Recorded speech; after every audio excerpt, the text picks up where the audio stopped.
Well, today is a very special day out here.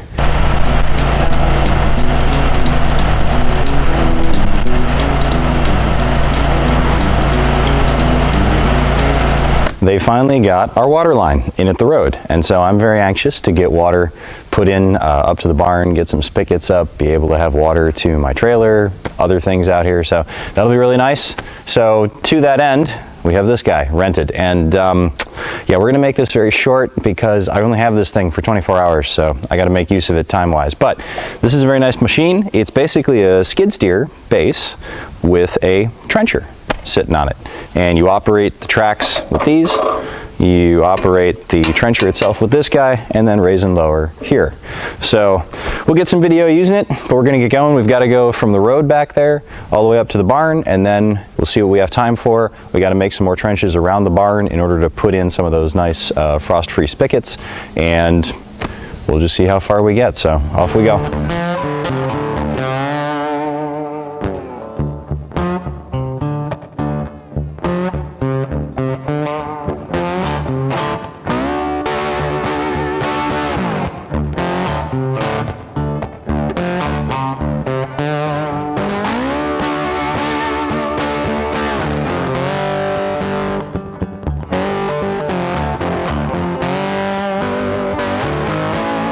Alright, so here's what we did.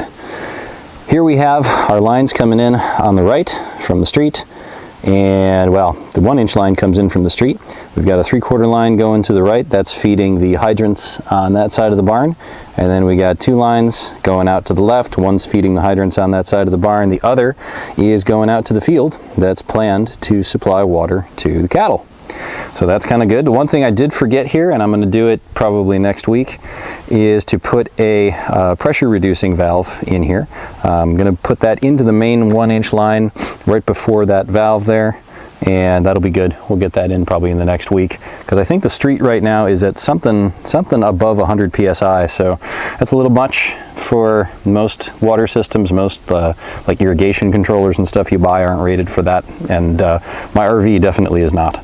So we'll get that in probably in the next week, and that'll take care of that. But there you can see, there's our trench going across the front of the barn to the other side. There's it going out to the road there. We've started doing some backfilling. We got more backfilling to do. And let's talk about the hydrants for a second. So we come over here and then down along the side of the RV. But these hydrants, I've got 4 of them now, and they're pretty nice. The idea is that they are frost free, and when you shut them off, the water drains out of that vertical pipe and down into the ground, so that's why you want a whole bunch of pea gravel around them. And what I also did to try to give it a little more stability, I put a piece of 4-inch plastic around the bottom of it.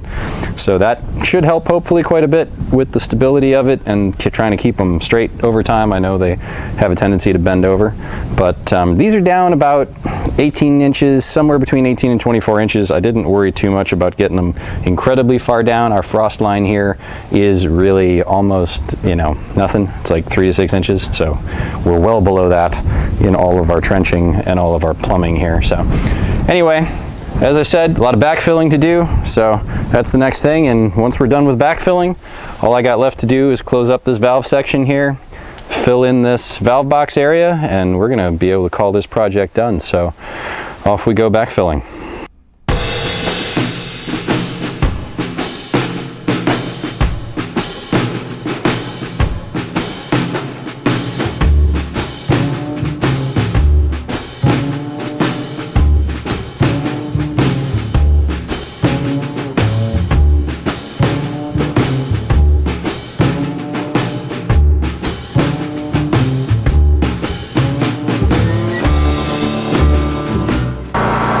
So here we are. We got everything backfilled. Well, not everything. This we didn't. And the reason we didn't do this yet is because when I put it together before, I was missing this guy. The pressure at the street is pretty high. It's probably over 100 psi at least. So I wanted to be able to put this guy in place. This is our pressure reducing valve. This is going to bring it down to about 50 or 60, which will be good. It won't be so high. It won't hurt the plumbing in the RV or anything else around here. So that'll be good. We got to get that in. As you can see, it's pretty mucky in here because it rained, which I would love to have done this all at one time, but it took a while to get this one. So planning, not necessarily the greatest on this one. But what we're going to do, this box is also pretty low compared to the hole, so we're going to raise it up probably about that much. We got some bricks we're going to put in here for the base of it to raise it up. So we'll get this put in. We'll get this thing raised up. We're going to get some gravel put in the bottom of the hole to try to make it a little nicer for the future, and then fill it in. And then hopefully we're going to be able to call this whole plumbing project done with. Another thing we're going to do while we're here, we have this separate box. Around the barn, I want to be able to put a drip line to try to keep a fairly consistent moisture level in the soil around the barn foundation. So to do that, I want to put a little watering valve in here to power that. So I'm going to run from one of my lines here into this box on the side, and in here I'll be able to put my little irrigation timer. So we'll get that line put in as well, and then yes, we should be able to call this done with.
Well, there it is.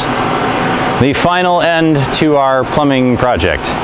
We got our hydrants in, we got our valve boxes in. I tried to grade it so that it would be a little bit of a downslope away from the valve boxes so that when it rains, hopefully water flows away from them. We'll see how well I did. If it isn't so great, I'll come back and drag it again.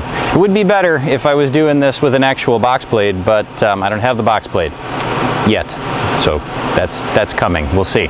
Anyway, that's the end of this project. We're gonna go back. I got plenty more clearing to do in the woods to get the fence going, and probably the next thing we'll be talking about is looking at the cleared fence lines through the woods and getting the posts for the corners in down there. So stay tuned as we get more into finishing the fence project.